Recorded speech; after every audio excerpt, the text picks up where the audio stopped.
Are they the best team in college football? I don't know. And regardless of what anybody else tells you, they don't truly know either.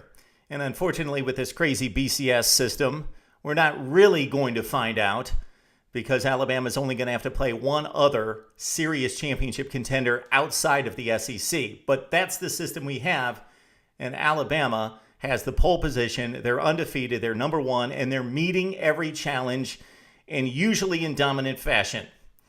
MarkRogersTV just a few minutes after Alabama disposed of LSU 38-17. This was an entertaining football game, and certainly LSU is not scared of Alabama. They don't back down from the Crimson Tide. They gave it their best shot, but they just didn't have enough to beat the Tide when it counted. But this was a fourth quarter game despite the final score. But Alabama dominated in the second half and took over the game with muscle and precision and determination and tenacity and discipline and poise.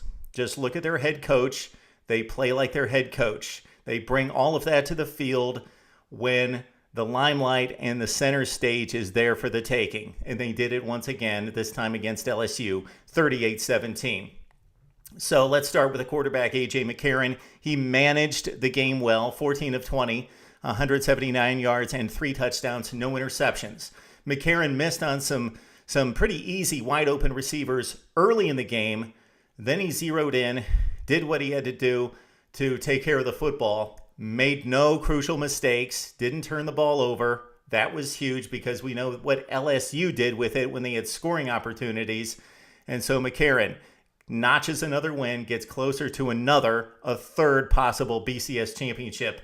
Again, didn't play a spectacular game, didn't have to, because Alabama decided to run the football. It was kind of similar to the situation against Georgia with a championship on the line. Alabama came out against the Bulldogs in the SEC title game last year and rammed the football down their throats with Eddie Lacy and TJ Yeldon. This time it was Yeldon, Moseley, and also Kenyon Drake. Kenyon Drake ran 10 times for 65 yards, but specifically in the second half it was Yeldon. 25 times for $133 and 2 touchdowns, as the Tide took it to this LSU Tiger defense, which held up very well for most of the game. But this is not the LSU defense we've seen in recent years, giving up a lot more yardage on the ground, 182 per game coming in. That about 80 more than last season and about 100 more per game than LSU had given up 2 seasons ago in 2011 when they made it to the BCS championship game, of course, in meeting Alabama. The rush defense for Alabama was amazing as well, was strong in giving up just 43 yards to an LSU offense, which, as we talked about this week, had to throw the football downfield and win the game through the air, but really needed to run as they typically do, establish the run, go play action.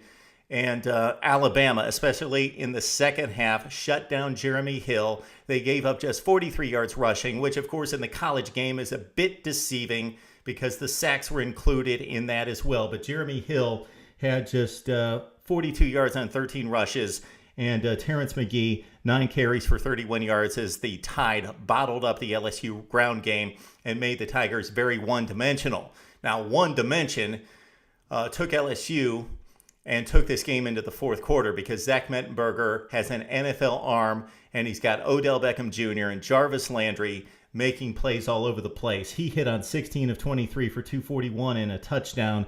Landry and Beckham caught 8 passes. Trayvon Durrell, the freshman, caught his first touchdown of his career, and that was a big one to get the Tigers close in the second quarter going into halftime. LSU had momentum going into the first half and going into the locker room.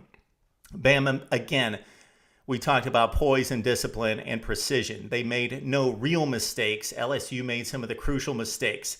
The 2 turnovers were costly, of course. The one going in for the first touchdown of the game, the fumble at the goal line when it appeared that the Tigers were going to go up 7-0. So that was crucial.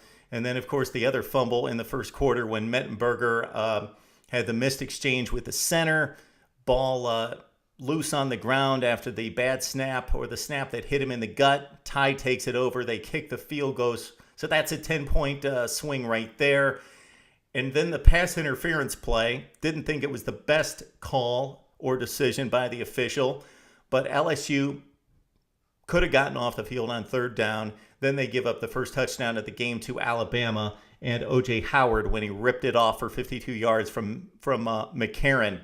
And so LSU makes those three crucial mistakes. There were others, but those were three that really could have given them a cushion early in the first quarter into the second quarter where they would have had some breathing room just a bit to take this game into the second half. But as it was 17-all, and LSU was going toe-to-toe. But the Bama ground attack and rush defense really took over, and then they got the pass rush after Mettenberger in that fourth quarter. Want to talk about the play of TJ Moseley, who got into the backfield time and time again, made a number of great plays, as did Landon Collins.